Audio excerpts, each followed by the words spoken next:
الرحمن الرحیم.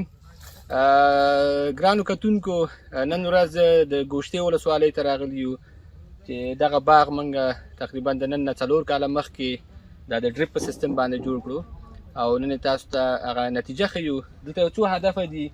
یو دا چې ځینې خلک په دې ډریپ سیستم باندې په دې څاڅکو باندې یقین نه کوي چې ځکه اکثره باغونه چې موږ د انسټالیشن وختي نصبولو وختي د هغې ویډیوګانې یا عکسونه خپرو، نو د خلکو غوښتنه دی چې دوی غټ باغونه هم په دې سیستم وګوري چې تیار د مخکې نه په ډریپ شوي. نو دا باغ د اولې ورځې نه د ډریپ په سیستم باندې تربیه شوی دی او تر اوسه پورې انشاءالله چې پر اوسه کال هم ښایسته حاصل و، سږ کال بیخي فوق العاده حاصل دی، راتلونکي کال کې به د دې نه هم زیاتېږي. نو تاسو سره د حاصل هم شریکوو. دویمه نقطه دا ده چې ځینې خلک د فیمینیلو لیمونه شکایت کوي چې دا لیمو صحیح میوه نه نیسي.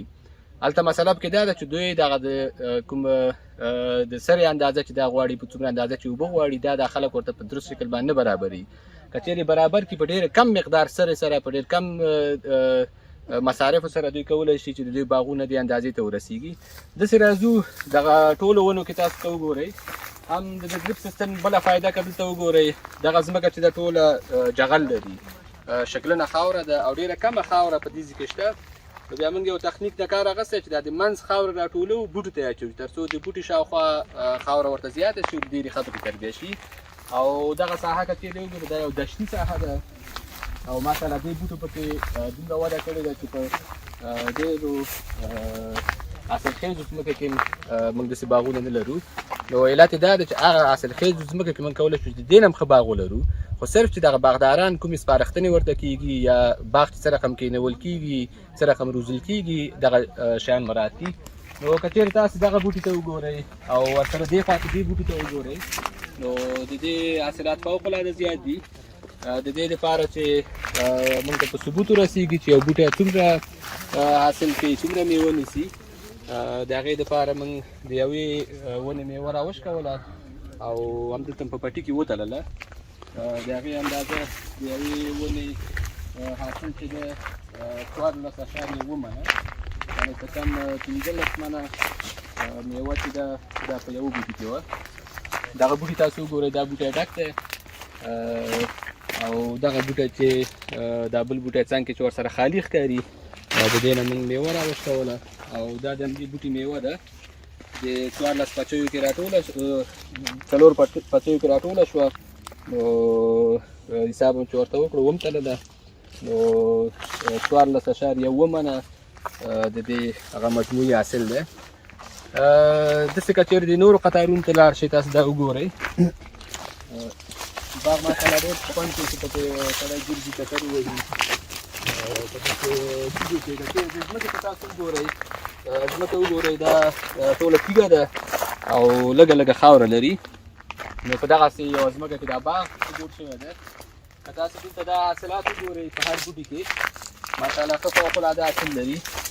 او دې سره یو بله خبره هم غواړو چې تکرار یې کړو، هغه دا ده چې ډېر خلک دغه د مالټو یا د لیموانو بوټي دا لاندې څانګې وهي، دوی د لاندې خوا نه دا بوټي را سپینوي. حال دا چې دوی په دې لاندو څانګو باندې میوه نیسي. نو همیشه کوشش وکړئ چې په هغه علمي او تخنیکي شکل باندې خپله باغداري مخته یوسئ.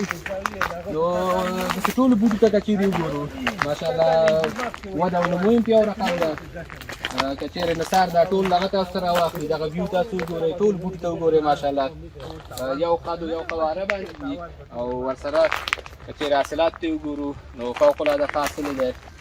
او یو لیمو سایز ته که چیرې وګورئ، نو ښه په هماغه نړیوالو معیارونو چې څه رقم خلک لیمو غواړي په هغه شکل باندې لیمو دی.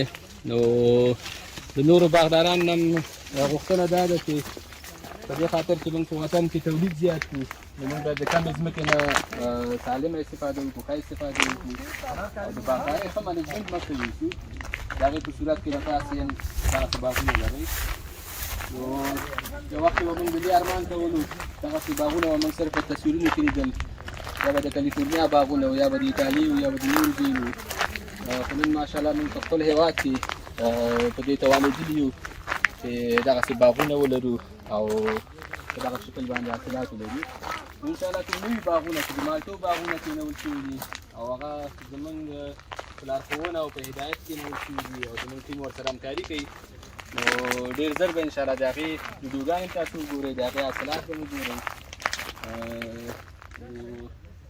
خدای دې وکړي چې زموږ په وطن کې ټول باغونه موږ غواړو چې یوازې دا نه کوم باغونه چې موږ جوړو یا موږ ورسره همکاري کوو هغه د په دې شکل وي زموږ امید او هیله دا ده چې د ټولو خلکو باغونه په دې شکل باندې نو کوشش وکړئ چې باغ جوړوئ د تخنیکي خلکو د مشورو نه استفاده کوئ او بله دا چې خپله د باغ دپاره باید ښه پلان ولرئ او څومره ضروري اړتیاوې چې د باغ دي هغه پوره کړئ ورته ضرور نه ده چې یو سړی د په 500 شپږ یا 300 جریبه ځمکه کې سرمایه ګزاري وکړي هماغه سرمایه راواخلئ په 10 جریبه په 15 په 20 جریبه کې کار وکړئ خو ښه کار وکړئ انشاءالله چې د 10 جریبه باغ نه تاسو کولی شئ چې هغه د ګډ وډ 100 جریبه باغ دی او یو ته منظم یو 10 جریبه باغ ولرئ نو په اطمینان سره درته وایم چې د 10 جریبه عاید به د هغه ګډ وډ د 100 جریبه عاید نه زیات وي مننه کور ودان او د دې دپاره چې خلکو ته دا معلومات ورسیږي نو دغه ویډیو ځان سره شریکه کړئ